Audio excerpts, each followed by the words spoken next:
Hi, folks. My name is Kyle. I'm an alcoholic, and I am also the host of the Chapter 3 Stigma podcast.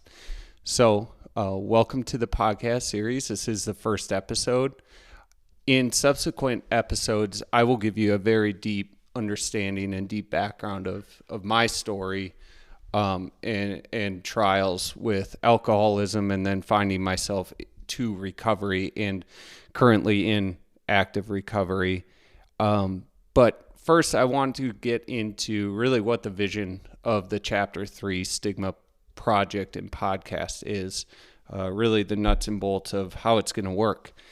So someone once asked me if I had to recommend, this is after I had entered recovery and stopped drinking, and they asked me, what would you recommend or say to someone that is struggling today with alcoholism and addiction? And I kind of muddled my way through an answer, but in really reflecting and thinking back on that question, it became really apparent to me in a big way, looking at my story as well, that there's not like a great answer to that, and there's not an easy way or a way to ease into the acceptance of your addiction or your alcoholism. Like, if you think about really the best ways to address or deal with your addiction, it'd be, go to rehab. That's a huge ask. Attend an AA meeting. Again, that's a huge ask. And really at the core, like, you're asking someone to just like fundamentally shift the way that they see themselves as a person. So there really is no simple way to begin the journey or begin the process towards the acceptance of your addiction or your alcoholism. In reflecting back on my story, really the catalyst that drove me to realizing that I wasn't alone in this struggle and really allowed me to start accepting myself as an alcoholic was when I went into rehab for what is the first and only time. And I got through the check-in process, and I sat down at lunch, and I sat across an individual, could see that I was new there. They called me over, and they said, what's your name? What's your drug of choice? And I was pretty taken aback by the bluntness of this, but hey, it's rehab. Everyone's an addict there. And so I kind of sputtered out, well, my name's Kyle, and I guess my drug of choice is alcohol. This guy goes, oh, cool, my name's Larry, and I'm a cocaine addict and alcoholic. And he said it so matter-of-factly. It really caught me off guard, and then I talked to Larry further during that lunch hour, and he just kind of started asking me questions about, like, what did you do? What was your specific drink of choice? Like, were you a social drinker? Were you an isolationist? And we the more we talked, the more I realized and gained insight that I was not crazy in my behaviors, in my thought processes, in my mental state of being, like I truly thought I was before I had went into rehab. One of the things that I struggled the most with in my addiction was feeling so alone and sitting there and wondering how anyone else could possibly be so lost, so destructive, so manipulative, such a liar, and to have behaviors and watch myself behave in ways that just disgusted me and caused me to just have an utter hatred of myself. And it wasn't until sitting down with another addict and hearing that these behaviors, while they're not anything to look up to by any means, they're not unique. And that just really set me free and allowed me to start my journey towards recovery.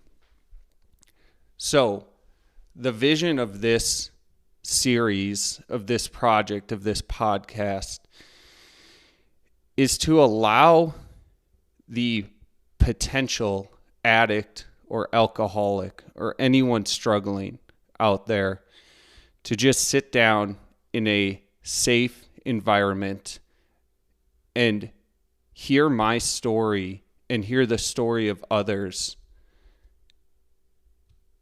in a way that will allow you to see you're not in this alone.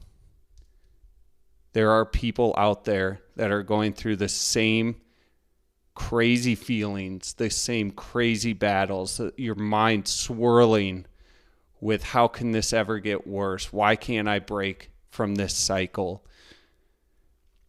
I know the feelings of loneliness and isolation, and I want this podcast and series to be the start of your journey towards recovery.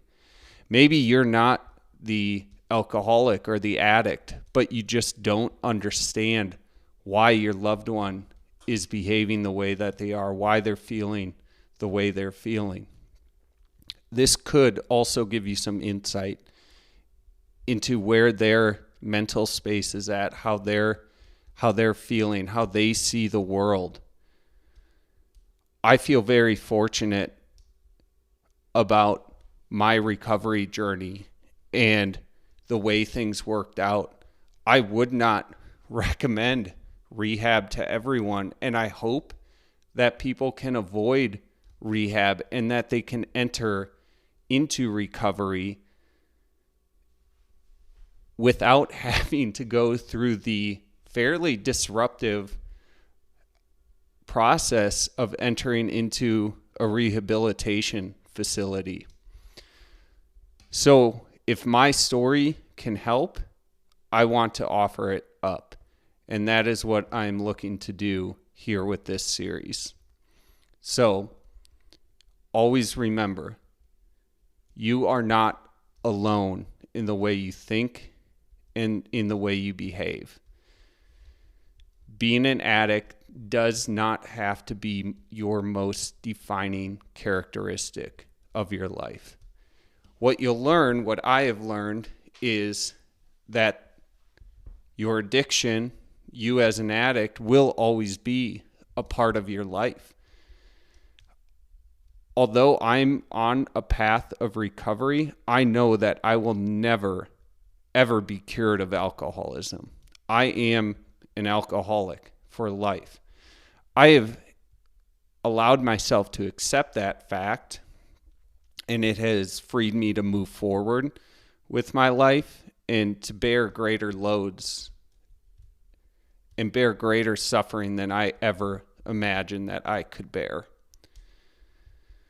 So what I'm going to do with this podcast is read snippets of what I have come to believe and learned are the most valuable and most important parts of literature that deal with addiction and with recovery. I am not going to push anyone towards one direction or one modality or method of recovery. Each and every one of you has to decide and define your own path of recovery.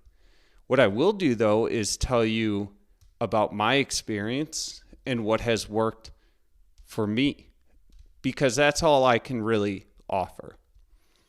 I cannot solve your problem with alcohol or your addictive nature, but I can be there for you to help you in your journey towards acceptance of your addiction and on your journey of recovery. The acceptance of yourself as an addict is an individual choice and is an individual battle. As soon as you have accepted yourself, you then enter, or you can allow yourself to enter into recovery, where you will find a community that is there to support you on your journey. My hope is that this project will be the gate to that community, and that you can better your life in every single aspect moving forward. So given that preamble, I'm going to go to the first piece of literature. And it's a quick read for today's episode. It does come from what's commonly referred to as the Big Book of Alcoholics Anonymous. And it's in chapter 5 called How It Works. Here it is to the book. Our stories disclose in a general way what we used to be like, what happened, and what we are like now. If you have decided you want what we have and are willing to go to any length to get it, then you are ready to take certain steps.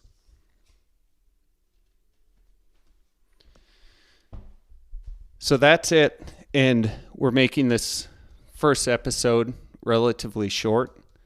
But again, the intention of this series moving forward is that